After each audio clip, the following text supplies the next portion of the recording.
We're good. Okay, here we go. Welcome down to the first episode of Institute of War. My name is Anthony, and alongside me here I have Garrett X. Today we're going to be covering a few things on a new champion, Leona. And she was released, I think, about a week and a half ago. Yep. And so today we're going to go over Leona, the runes we used to play with her, masteries, builds, team comps, what works well with her. And after we're done talking about strategies and stuff like that, we're going to go into some footage. We got some clips showing some certain encounters. And then we got about a 10-minute clip later on that we're going to show you, detailing over some team fights and just some general gameplay of Leona. Yeah, no, definitely. And, an important thing to note here is that Leona is the first female tank champion. Oh, yeah. That's how she was promoted. So, she's the first female tank. Whether or not, in the metagame she really works well as a tank, that's a different story. So, we're going to go over, different ways to play her and, just the best way to approach her. Definitely. Okay, so let's get started here.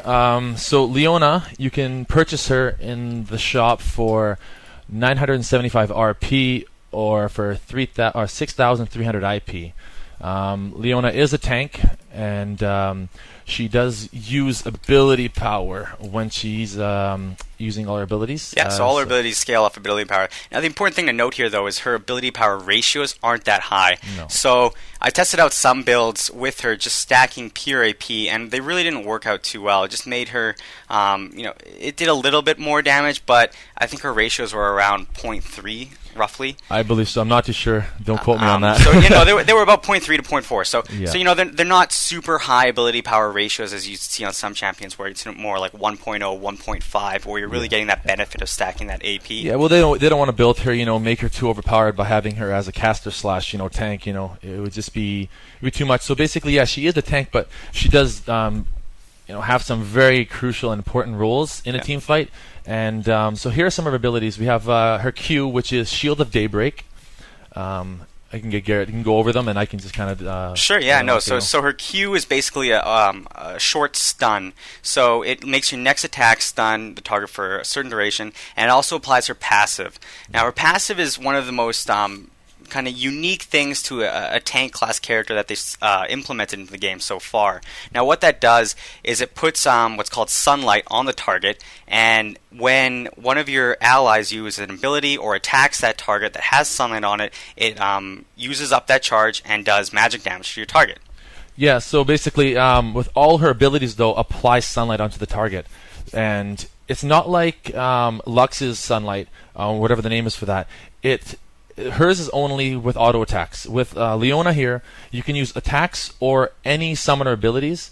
Those will trigger the sunlight and trigger the damage. So basically, if you land your Eclipse, Zenith Blade, Solar Flare, or even your Shield of Daybreak, you're going to be putting that passive on that target, or multiple targets, especially with the three other abilities you have that do AoE damage. Yeah, no, definitely. And it starts off at level 1 at 20 magic damage. So when you use that charge, it adds 20 magic damage.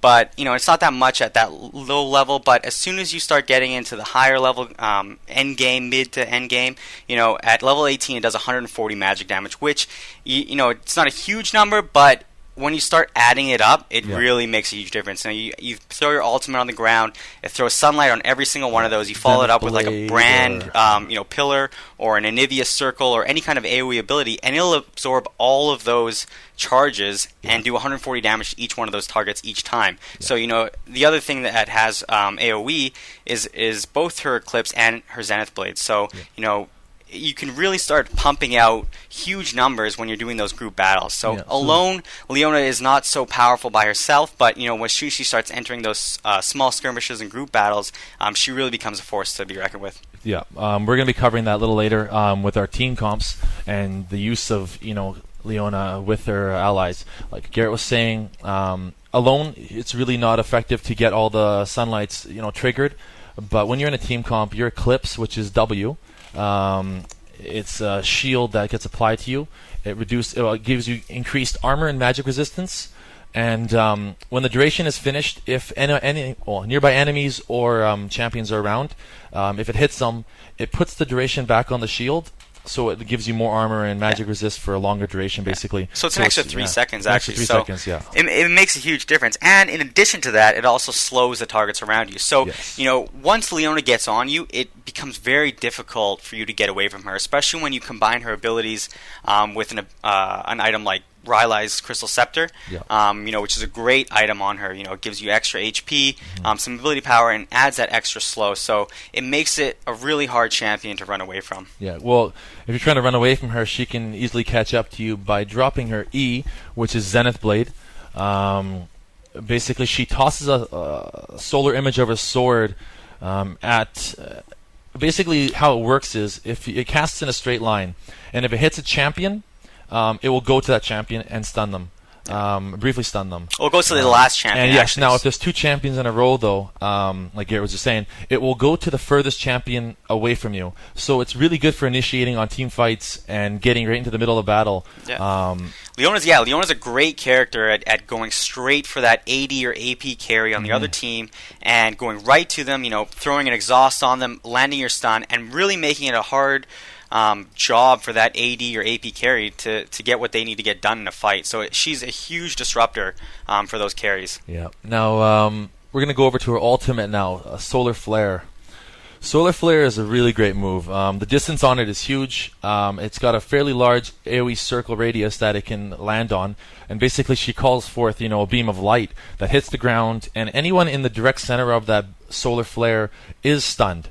Anyone outside of the direct center is now slown, I believe, for it's just a few seconds. I think it's 1 or 2 seconds. Yeah. So it's not a long, slow or stun duration, but again, the important thing, it's just like she can follow it up with her Q, so it adds that extra stun on top of that, and then follow it up again with her E. So it's very difficult to run away from Leona. Yeah. Or it's great to initiate with Leona because she drops. Oh yeah, her she is ultimate, a great initiator. Stuns you, with the stun of her Q, with the stun from her ultimate, with the slow from her Eclipse, it's a lot of immobilization, and it really scatters the team fight for the enemy players. No, and the best way to think of her too, if you're trying to compare her to other champions, is she's kind of a mix between Amumu and Jarvan, and both those characters are both huge initiators, and based on how you initiate that group fight, can really determine the outcome of whether you're going to get that ace or you're going to get aced. Okay, let's see here. So we covered basically her abilities. Next up, we're going to go over some rune pages and how we run her. So Garrett has a rune page set up that he likes to run. Basically, it covers magic resist, armor, movement speed, quints, health, and magic pen. But he'll detail over right now on what he uses and where. Yeah. So for his marks, for quints, I used I used 2 health quints, to give me that extra early game survivability. And then I used 1 move speed quint. I'm a huge fan of move speed. A lot of the time, I don't even mind running 3 move speed quints because that extra running ability, especially on melee characters, because they have a higher base move speed, can really make the difference when you're trying to chase someone down, or even if you're trying to get away from someone that's chasing you. So I didn't go with a full move speed quints here. I decided to opt for a little bit more of a tanky build with her because she does like to get in the middle of most fights, which can drop your health, and you do take a lot of damage. So I did get a little bit of extra health there, and then for marks, I did get magic pen marks. So you don't get too many magic pen items on her with a standard tank build. So making sure that her abilities hit for their base amounts is going to be a huge thing for Leona. Yeah. And then, of course, seals, I just went with flat armor seals to give me that just early game survivability again against, creeps and whatnot. And then MR per level. I think these are some of the best glyphs on any tank or even tanky DPS character in the game. Just 24 magic resist is awesome. Well, you got a free almost Negatron cloak at level 18. And the armor alone is great. It's just more than a cloth armor. So, so whether I was building her AP or even the tanky build, I use the same rune page because at the end of the day, these are the things that you're going to need. Perfect. So now, do we have a second rune page for just the one? I believe. So no, it kind of goes over builds, both. Yeah. So next up, we're going to show you the masteries that we use for Leona.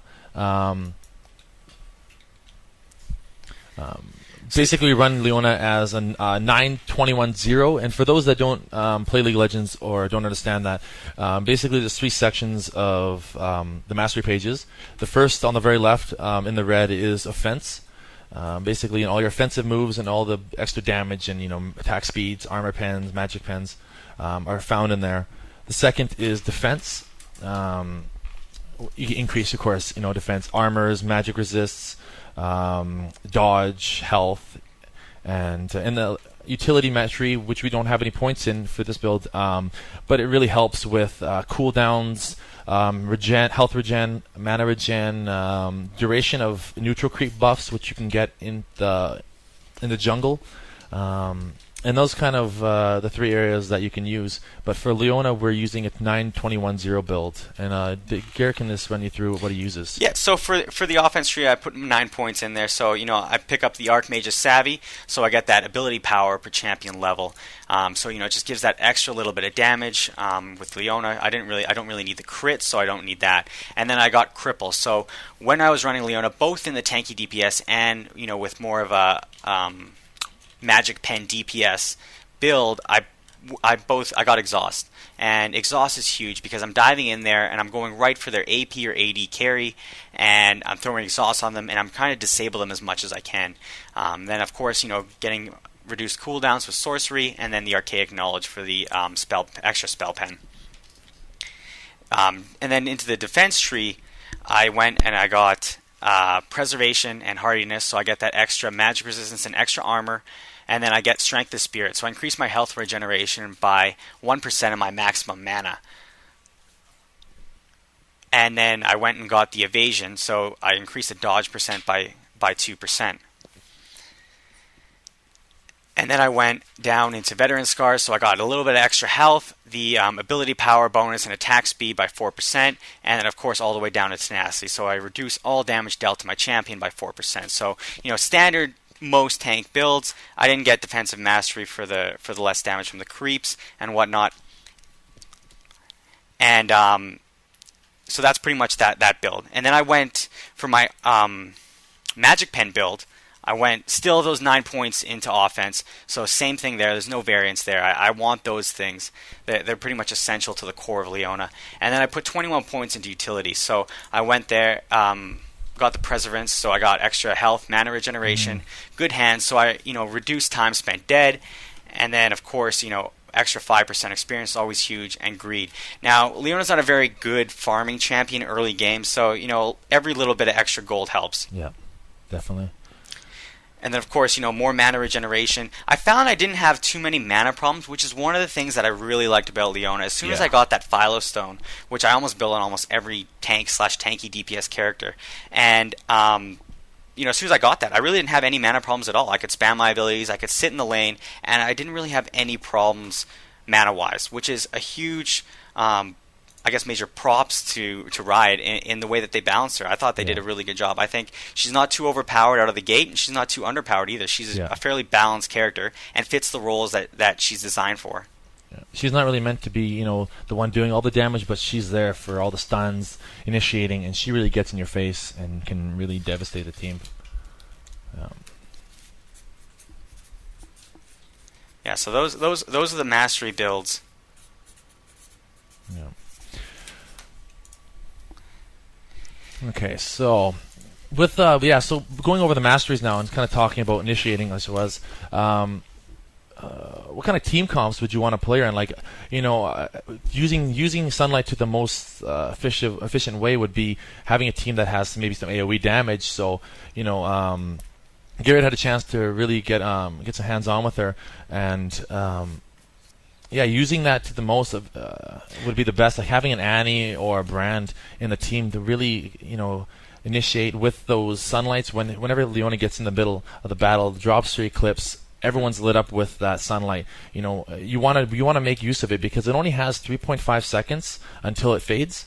So if you're not using those charges, then it's just wasted damage that you could have done. Yeah, no, I definitely agree. She works really well in AoE team comps. And one of the things that I think is going to be the most